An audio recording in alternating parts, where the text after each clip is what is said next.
भी नहीं सकते अल्लाह ताला कैसे हालात बनाता है, सर्कमस्टांसेस बनाता है, कैसे अपने बंदों की हिफाजत करता है, जिस वजह से उनकी प्रायोरिटीज, उनकी कमिटमेंट वो बहुत सेट थी। They were very focused people because अल्लाह रब्बुल आलमीन पे तवक्कुल था, अल्लाह ताला पे बिलीव था उनका। ठीक है, हज़रत ज़करिया अलैहिस्सलाम जिनकी औलाद नहीं थी, उन्होंने क्या कहा अल्लाह को?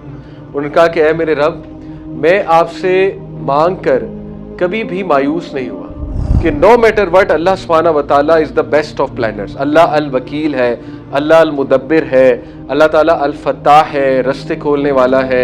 अल्लाह ताला वहाँ से वेज निकालता है, इंसान इमेजिन भी नहीं करता। अल्लाह ताला मुक़ल्लिब अल क़ुलूब है, दिलों को तब्दील करने वाला है। आज के जो लोग हैं, हम सब इसमें इन्वॉल्व हैं। हम कंटेंट बहुत ज़्यादा देखते हैं, इंफॉर्मेशन बहुत ज़्यादा लेते हैं, नथिंग कम्स इनटू एक्शन। चीज़ एक्शन में तब आती है जब उस पर गौर किया जाए, उस पर सोचा जाए और बैठकर फिर कोई एक्शन प्लान बनाया जाए। ठीक, आप जिम्मेदार हैं अपनी खुशी के। कोई दूसरा जो है, एज लॉन्ग एज आप खुश रहना चाहते हैं, कोई दूसरा आपकी खुशी नहीं ले सकता। जब भी मैंने किसी बहुत मशहूर इंसान से मशवरा किया, आई गॉट डिसअपॉइंटेड। बहुत ओपन बता रहा हूं। और मैनी ए टाइम्स अल्लाह ताला ने मेरी मदद बहुत आम इंसान से कराई है, बहुत आम इंसान से।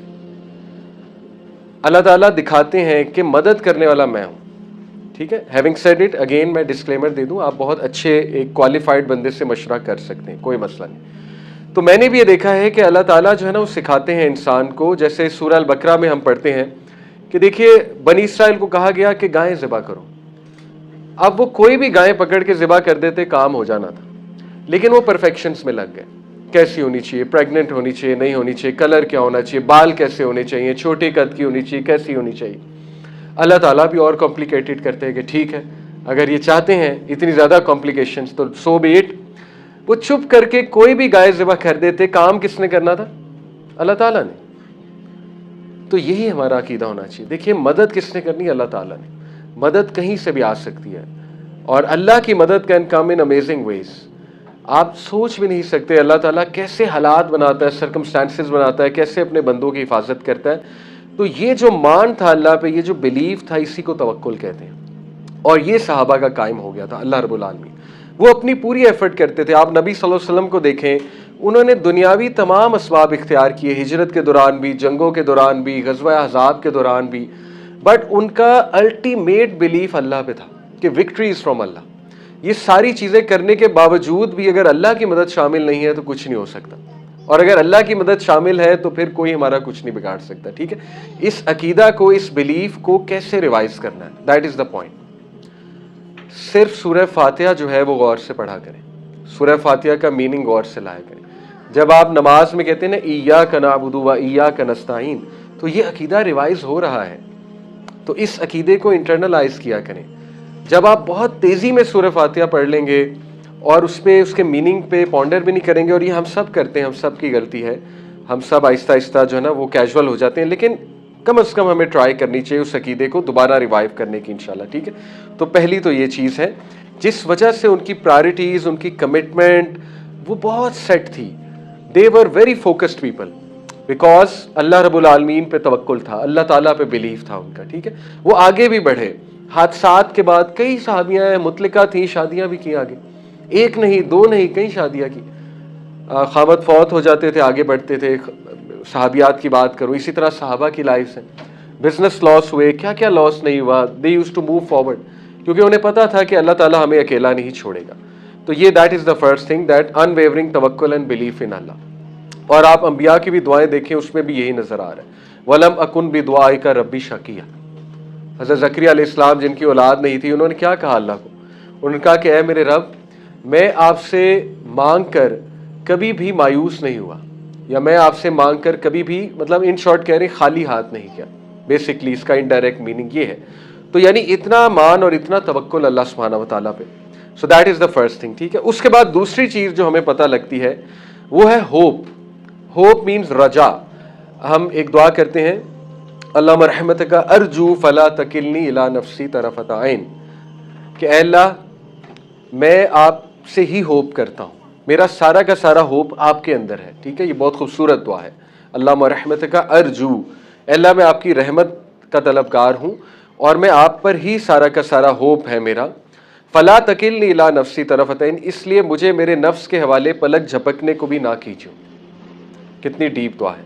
फला तकिलनी इला नफ्सी तरफतैन व अस्लिह लिशानी कुल्लहु, और अल्लाह मेरे तमाम के तमाम मामलात की इस्लाह फरमा दे। व अस्लिह लिशानी कुल्लहु, कुल के कुल मामलात की इस्लाह फरमा दे। ला इलाहा इल्ला अंता, तेरे सिवा कोई इलाह नहीं है। तो ये दुआ में भी कितना मान, कितना बिलीफ, कितना तवक्कुल, कितना होप नजर आ रहा है अल्लाह ताला की ज़ात में। ठीक है, तो they had a lot of hope अल्लाह रब्बुल आलमीन की ज़ात में कि नो मैटर व्हाट, अल्लाह सुब्हाना व तआला is the best of planners. अल्लाह अल वकील है, अल्लाह अल मुदब्बिर है, अल्लाह ताला अल फत्ताह है, रस्ते खोलने वाला है। अल्लाह ताला वहाँ से वेज निकालता है, इंसान इमेजिन भी नहीं करता। अल्लाह ताला मुक़ल्लिब अल क़ुलूब है, दिलों को तब्दील करने वाला है, so on and so fourth. ठीक है, तो होप का अगर मैं आपको साइंटिफिक कॉन्सेप्ट बताऊं, मैंने अपने कुछ हलाकात में बताया लेकिन दोबारा बताता हूं। देखें, होपफुल लोग जो है ना, वो दो चीज़ें करते हैं।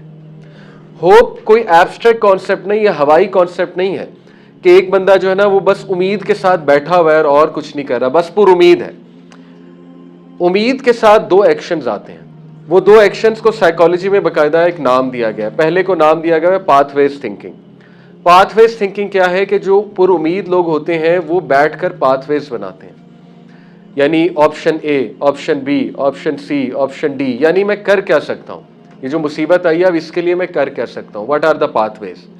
नंबर टू जो बिहेवियर है उसको कहते हैं एजेंसी थिंकिंग। एजेंसी थिंकिंग है कि पाथवेज बना के अब हमने इस पर एक्ट कैसे करना है, तो वो एक्शन की तरफ आते हैं। सिर्फ पाथवेज बनाकर चुप नहीं हो जाते, एक्शन की तरफ आते हैं। ठीक है, इन दोनों प्रोसेसेस से होप और पैदा होता है, रजा और पैदा होती है, यानी उम्मीद और पैदा होती है। ठीक है, अब देखिए आज की जनरेशन का मसला ये है कि नथिंग कम्स इनटू एक्शन। उसकी क्या वजह है? उसकी साइंटिफिक वजह है बहुत ज़्यादा। उसकी साइंटिफिक वजह यह है कि देखिए आज के जो लोग हैं, हम सब इसमें इन्वॉल्व हैं। हम कंटेंट बहुत ज़्यादा देखते हैं, इंफॉर्मेशन बहुत ज़्यादा लेते हैं, नथिंग कम्स इनटू एक्शन। चीज़ एक्शन में तब आती है जब उस पर गौर किया जाए, उस पर सोचा जाए और बैठकर फिर कोई एक्शन प्लान बनाया जाए। ठीक है, हम बहुत से पॉडकास्ट सुनते हैं, बहुत से लेक्चर सुनते हैं, बहुत सी रील्स देखते हैं। वो देख देख के पुराना डाटा ओवरराइट हो जाता है। जैसे एक हार्ड डिस्क है, हार्ड डिस्क पे आप नई चीज़ कॉपी करोगे, पिछली ओवरराइट हो जाएगी, या आपको डिलीट करनी पड़ेगी या ओवरराइट करनी पड़ेगी क्योंकि स्पेस फुल हो रही है। दिमाग की भी एक कैपेसिटी होती है, दिमाग एक हद तक सोच सकता है, एक हद तक विल पावर है दिमाग में। जब आप बहुत ज़्यादा डाटा उसमें डालेंगे, पिछला गायब हो जाएगा। पिछला जब गायब हो जाएगा तो चीज़ कभी अमल में ही नहीं आएगी। ठीक है, तो इसलिए अमल में लाने वाले लोग जो हैं वो असल में होपफुल होते हैं। तो ये हमें दूसरी चीज़ सहाबा से सीखनी है कि सहाबा बहुत एक्शन ओरिएंटेड थे, सहाबा प्रैक्टिकल लोग थे और वो एक्शन लेने वाले लोग थे। राइट, जब आप एक्शन लेंगे तो दुआओं का नतीजा सामने आएगा ना। एक बंदा दुआ करता रहे मुसल्ले बैठ के, अल्लाह खाना दे दे, खाना दे दे, खाना दे दे। अब देखें, आप हज़रत मरियम तो नहीं है कि मुसल्ले पे बैठे